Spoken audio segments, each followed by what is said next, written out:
Mă aflu în noul Sandero Stepway, mai exact la interior. Să vedem cum este interiorul acestei mașini. Și arată mai de la apropiere pe scaunul șoferului, mai exact, interiorul noului Sandero. Așa, avem pe fețele de uși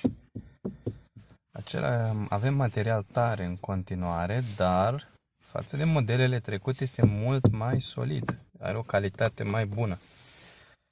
Iar aici avem un material textil foarte plăcut la atingere, unde îți ții cotul.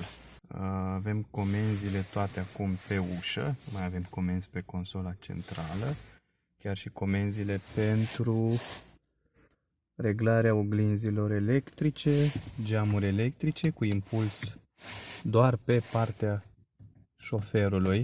Se și simte la atingere, ia ascultați, pentru partea șoferului se simte impulsul care are două trepte, pe când la celelalte, dacă ascultați, face acel click, click, click, click, click, click, dar la șofer nu se aude, pentru că mai are încă o treaptă pentru impuls. Aici jos avem reglajul farurilor, dar nu avem și un spațiu de depozitare. Aeratoarele sunt noi, se mișcă așa și așa. Au o calitate mult mai bună, se simt solide. Avem aici din nou un material textil moale. Plasticul de pe bord este în continuare tare, dar destul de solid. Ceasurile de bord sunt preluate de la actualul Duster. Din nou nu avem zonă roșie, dar de această dată toate motoarele sunt pe benzină. Nu avem un diesel ca să fie diferit. Prin urmare, nu știu cât de necesară mai este zona roșie. Celebrul suport de telefon, mie personal nu-mi place. Îți poate lua ochii destul de mult de la drum și mi se pare că am încărcat aici, dar pentru taximetriști va fi perfect. Asta e noul sistem multimedia, stil tabletă, și față de alte modele din clasă are Apple CarPlay și Android Auto Wireless, ceea ce nu găsești nici la modele mai cu pretenții. Mai devreme m-am jucat pe el, acum nu mă pot juca pentru că, după cum vedeți, mașina din showroom a intrat în baterie în mod siguranță. Aici continuă cu acest material moale și chiar foarte plăcut la atingere, o surpriză foarte plăcută. Avem butonul de închis uși, butonul de avarii, într-adevăr zicea un alt jurnalist că poate butonul de avarie ar fi trebuit pus aici la mai îndemână și așa este. Un mod eco, aici avem climatizarea care este automată și cu ecran, momentan este închisă. O priză de 12 V, port USB, cutie manuală în 6 trepte. Haideți să vedem torpedoul. Torpedoul este, wow, foarte încăpător. Nu știu cât se vede acum pe telefon, dar chiar este adânc și încăpător. Păcat că nu este și iluminat, dar la categoria asta de preț, sincer, ar fi și lipsit de bun simț să ne plângem pentru asemenea detalii. În cazul acestui model, frâna de mână este manuală, dar există și opțiune pentru frână de mână automată, electrică, pardon. Cotiera este din aceea de stil scaun de autobuz, dar e destul de ok, putea fi mai bine. Avem aici în spate încă o priză pentru pasagerii din spate, două locuri de pus, cum le spune, băuturi. Aici este un spațiu foarte adânc pentru pus diverse lucruri. Și hai să vedem consola centrală. Nu se clatină. Calitatea de fabricație este net superioară modelelor precedente. Păcat că nu mai merge sistemul multimedia. Mai devreme mergea, este foarte ușor de folosit și foarte intuitiv. Și pe volan avem butonurile pentru cruise control, butoanele.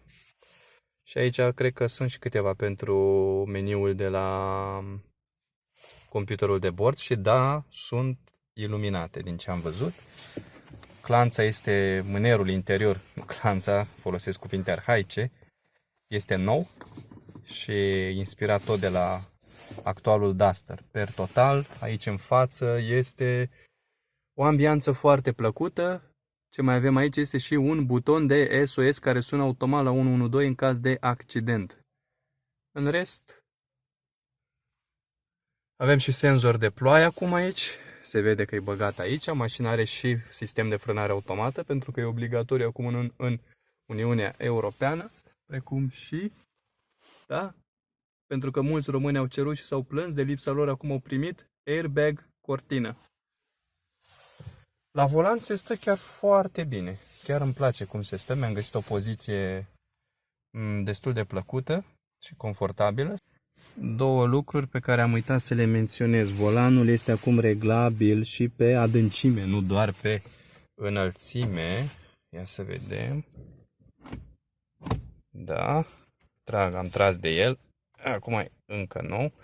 Și satelitul a rămas. Celebrul satelit, dar vă obișnuiți ușor cu el. Eu am avut Renault și Dacia și m-am obișnuit cu el. Chiar e destul de ok, aș putea spune. Schimbătorul are o nucă nouă, tot preluată de la actualul Duster. Se ține destul de plăcut în mână, deocamdată schimbă... mașina stă pe loc, e greu să spui cum se mișcă levierul. În momentul de față mai agață. Dar nu cred că e cazul și în mers sau după o anumită perioadă. Buzunarele ușilor sunt destul de largi. Pot spune multe lucruri aici. Mă aflu acum în spate. Am 1,82 înălțime. Mi-am reglat scaunul pentru cum aș sta eu confortabil. Și după cum cred că puteți vedea, mai rămâne ceva loc la picioare. Ceea ce e bine pentru un om de înălțimea mea, nu mă simt neapărat sufocat aici. Ce nu-mi place este că acum noile tetiere preluate de la Clio nu mai au aici o scobitură și ia din vizibilitatea către față și mai vedeai câte ceva prin aici, te simțeai puțin mai aerisit. Mânerele încă există, dar nu sunt retractabile, sunt fixe. Avem geamuri electrice pe spate cu același click ca la modelele trecute. Avem și un mic buzunar în ușă. Nu pot spune multe lucruri, dar o sticlă de jumătate de litru, poate chiar și de 1 litru, cu greu poate, dar ar încăpea. În schimb, față de alte mașini din ziua de azi, te simți destul de aerisit. Geamurile acum au această curbă aici în sus și nu mai te simți atât de aerisit sau din cauza designului mai modern s-au restrâns puțin spațiul la interior, dar comparativ cu alte modele unde te simți ca în peșteră, unde pur și simplu simți că te sufoci, în Sandero încă e destul de aerisit. Vedeți aici mai bine și cotiera în stil autobuz. Putea pune alta mai normală, dar e ok și așa. Până la urmă, mașina asta costă 14.000 de euro în variantă full. V-am mai arătat și priza și un mic spațiu de depozitare aici. Avem spațiu de depozitare și în buzunarele ușilor. Nu avem cotieră centrală, iar tetierele de pe lateral nu mai sunt de tip lateral, adică pasagerilor din stânga și dreapta în spate, nu mai sunt de tip virgulă și stau fix acum. De tip virgulă care se lasă în jos este doar cea din mijloc. Uitați acum cum se vede interiorul, unul foarte modern și foarte plăcut. Nu am condus încă mașina, poate pe viitor o să și conduc. Acum e o prezentare statică a interiorului și dacă tot a repornit sistemul multimedia, să mergem la el ca să vedem puțin cum funcționează. Aici e sistemul multimedia, îl pornim, avem radio, foarte ușor de folosit, ne întoarcem, în media putem să ne conectăm telefonul, aici, de fapt, conectăm telefonul, răspunde foarte repede la comenzi, avem și date despre vehicul, cu setări, cu unghiul mort, avem avertizare de unghi mort.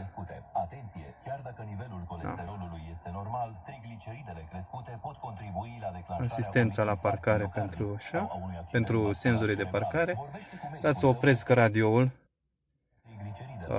ca să nu intervine peste, dar nici nu știu cum și nu o să insist acum pe asta. Avem aici de nou setări, detectare obstacole, ce este o scurtătură de la setările vehiculului.